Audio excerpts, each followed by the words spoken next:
Oke, assalamualaikum warahmatullahi wabarakatuh. Baik ya teman-teman, bertemu lagi dengan saya Imam Sanjaya. Oke teman-teman, sebelumnya mohon maaf ya, mungkin sudah sekitar 1 bulan saya nggak upload video ya.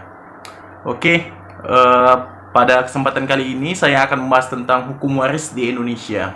Jadi video ini ya teman-teman, memang dibuat untuk menjelaskan kepada masyarakat yang awam. Yang pertama, hukum waris apa aja ya yang ada di Indonesia. Terus dasar-dasar hukum waris itu apa aja. Jadi ini mengapa penting ya? Karena apa? Walaupun kita mempunyai pilihan hukum,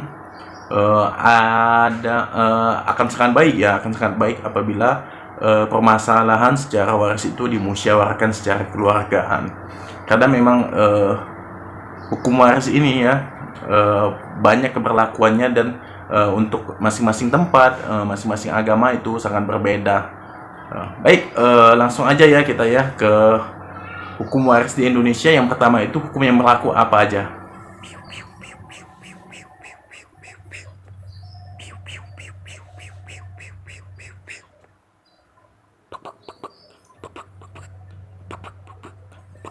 Iya, benar. Jadi yang pertama yang berlaku itu di Indonesia adalah hukum Islam. Hukum Islam ini sendiri terdiri dari beberapa sumber ya. Baik secara murni, hukum Islam itu mempunyai sumber. Yang pertama, yang paling utama adalah sumbernya itu Al-Quran. Al-Quran itu terdiri dari 30 juz dan 114 surat ya. Dan masing-masing mempunyai rujukan-rujukan dan dasar-dasar hukum yang memang harus ditafsirkan secara satu persatu. Tetapi memang ada beberapa ayat yang memang menafsirkan dan memberi petunjuk tentang cara pembagian waris dan siapa saja sih yang berhak menerima waris. Namun dalam video kali ini belum kita bahas ya, mungkin kita akan bahas pada video selanjutnya. Hanya saja perlu dicatat bahwasanya sumber dari hukum waris Islam di Indonesia itu salah satunya adalah Al-Quran, itu yang paling utama. Oke, yang kedua sumbernya yaitu adalah al-hadis, yaitu berupa kata-kata, tindakan ataupun perbuatan dari Nabi kita Muhammad SAW. Jadi memang pada hadis memang lebih banyak ya tentang tindakan ya, ataupun tindakan, perkataan ataupun diamnya sang Nabi ya. Tapi pada hadis untuk waris ini mungkin lebih ke tindakan ya, tindakan kepada tindakan dari Nabi kita ya. Oke, yang kedua, yang ketiga ya, maaf, yang ketiga ini memang sering dipakai untuk perkara tertentu ya, yang mana apabila waris itu menjadi tekor ataupun harta waris itu tidak cukup untuk dibagikan kepada seluruh waris. Jadi memang ada tindakan dari seorang khalifah yang dijadikan hukum oleh masyarakat yang beragama Islam untuk membagi waris apabila harta waris itu tidak cukup untuk dibagikan kepada seluruh ahli waris. Jadi secara murni itu memang ada tiga yang dipakai oleh Islam secara murni ya, yaitu Al-Quran, hadis, dan tindakan khalifah untuk perkara tekor. Jadi secara murni itu ada tiga, namun di Indonesia terdapat sumber-sumber hukum yang lain dikarenakan hukum yang diterapkan di Indonesia ini tidak murni hukum Islam. Jadi terdapat sumber hukum yang lainnya. Oke. Yang keempat sumber hukum itu ialah Inpres nomor 1 tahun 1991 tentang kompilasi hukum Islam, yang mana penafsirannya itu berdasarkan SEMA nomor 2 tahun 1994 tentang penafsiran kompilasi hukum Islam. Jadi memang kompilasi hukum Islam ini dipakai untuk pembuktian ataupun hukum acara di peradilan agama ya, untuk yang beragama Islam.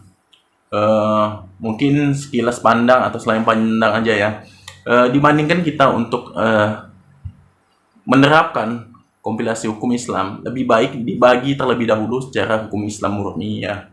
Karena apa?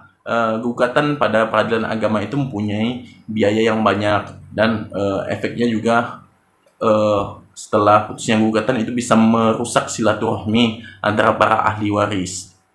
Jadi memang harus dicatat dahulu bahasanya walaupun kita mempunyai kompilasi hukum Islam, tidak serta-merta kita harus menerapkannya untuk melakukan gugatan di pengadilan agama. Namun apabila memang tidak terhindarkan tentang pembagian waris tersebut, maka sah-sah saja seseorang untuk menggugat haknya ataupun menuntut haknya di peradilan agama tentang waris yang seharusnya didapatkannya.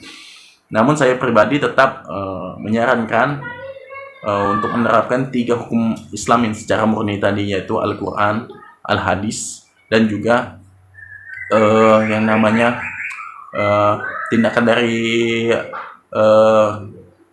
khalifah pada zaman Rasulullah ya, tentang perkara pembagian waris yang membuat harta waris itu tidak bisa dibagi rata atau perkara tekor.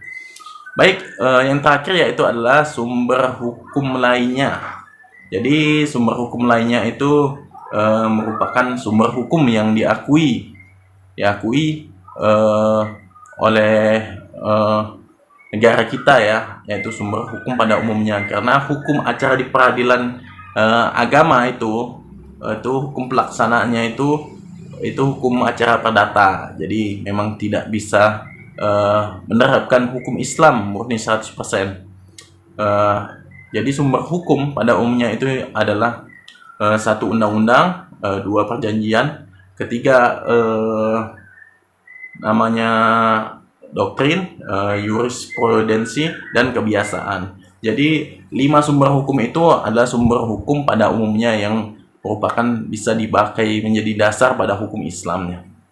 Jadi memang hukum Islam ini sifatnya sangat luas, kompleks, dan memang hitungan juga pembagiannya itu mungkin menurut saya itu lebih banyak ya, karena tidak hanya di satu orang ataupun di satu garis daerah aja, tapi hubungan perkawinan, hubungan keluarga itu juga dimasukkan. Memang hukum lain mengatur tapi tidak secara spesifiknya.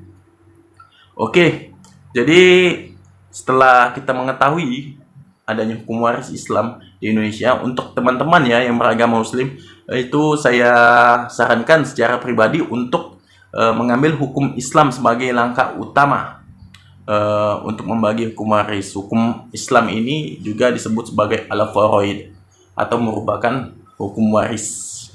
Jadi al-faraid ini dalam suatu hadis yang sahih merupakan suatu ilmu yang akan dicabut terlebih dahulu. Jadi penting sekali ya untuk mempelajari hukum Islam. Oke, teman-teman, mungkin itu yang pertama ya. Oke, yang kedua kita akan lanjut, hukum waris apa sih yang kedua yang berlaku di Indonesia?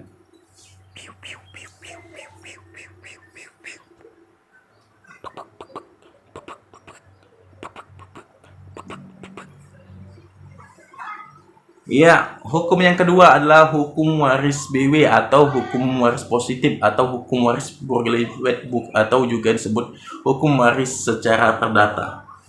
Jadi memang secara garis besar ya, kalau menurut saya hukum waris BW ini dibagi menjadi 2. Yang pertama itu hukum waris secara undang-undang atau ab intestato. Yang kedua hukum waris secara wasiat atau testamentoir effect. Jadi yang satu ini berdasarkan hukum positif yang ada, yang kedua berdasarkan testamen ataupun wasiat. Sedangkan yang ketiga itu sumber hukum lainnya. Jadi ada 3 sumber ya hukumnya, hukum waris positif itu. Yang pertama itu secara undang-undang atau ab intestato, yang kedua itu secara wasiat atau testamen, yang ketiga itu sumber hukum lainnya. Jadi sumber hukum lainnya itu sama seperti yang pertama tadi hukum Islam, yaitu undang-undang, doktrin, jurisprudensi, traktat, dan kebiasaan ya. Kalau kita urutkan yaitu undang-undang, traktat, doktrin, jurisprudensi, dan kebiasaan. Jadi terdapat memang beberapa perbedaan antara hukum Islam dan hukum positif. Namun tidak kita bahas ya pada video kali ini, karena kita hanya mengantarkan bahwasanya hukum waris positif ini ada di Indonesia. Jadi setelah hukum Islam ada hukum waris positif atau hukum waris BW ini. Jadi ini berlaku untuk golongan non-muslim dan juga golongan muslim, walaupun pada prakteknya terdapat suatu kompetensi yang bisa dijadikan alasan untuk mengeksepsi lawan pada peradilan agama untuk yang muslim. Jadi memang secara garis besar hukum positif ini berlaku untuk non-muslimnya, walaupun memang ada pemilihan hukum waris atau disebut pemilihan cara membagi waris ya. Oke. Jadi hukum waris positif ini secara garis besar itu asasnya itu adalah pasal dalam KUH Perdata yang asasnya itu adalah asas lemot saisif levif, ataupun orang yang hidup berpegangan pada orang yang mati. Itu akan kita bahas pada video selanjutnya ya. Jadi perlu diketahui bahwasanya tadi ada hukum Islam, sumber hukumnya itu adalah Al-Quran, Al-Hadis, tindakan khilafah, terus khalifah ya, tindakan khalifah, terus kompilasi hukum Islam yang mana penafsirannya itu sesuai SEMA tahun 1994, yang keenam hukum lainnya. Sedangkan kalau untuk hukum waris positif itu ada yang namanya secara undang-undang atau BW, yang kedua itu secara testamen ataupun secara wasiat, yang ketiga itu berdasarkan sumber hukum lainnya. Baik, yang ketiga ya, yang ketiga kita lihat apa hukum waris yang ketiga yang berlaku.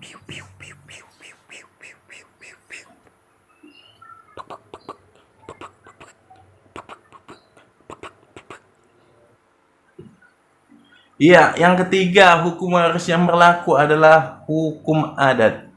Jadi hukum adat ini tergantung dengan adat dan istiadat masing-masing daerah ya, yang diakui oleh undang-undang ataupun yang hidup dan berkembang di masyarakat.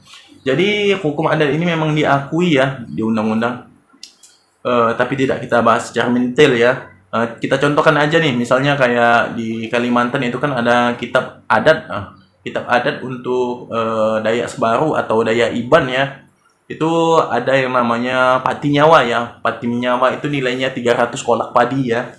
Jadi mungkin ketika seseorang itu meninggal, pembayaran pati nyawa itu dibayarkan kepada ahli warisnya.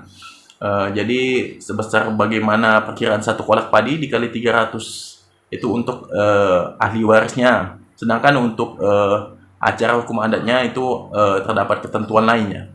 Oke, jadi secara garis besar dapat kita simpulkan bahwasanya ada 3 hukum waris yang berlaku di Indonesia. Yang pertama adalah hukum Islam, yang kedua hukum positif, yang ketiga hukum adat.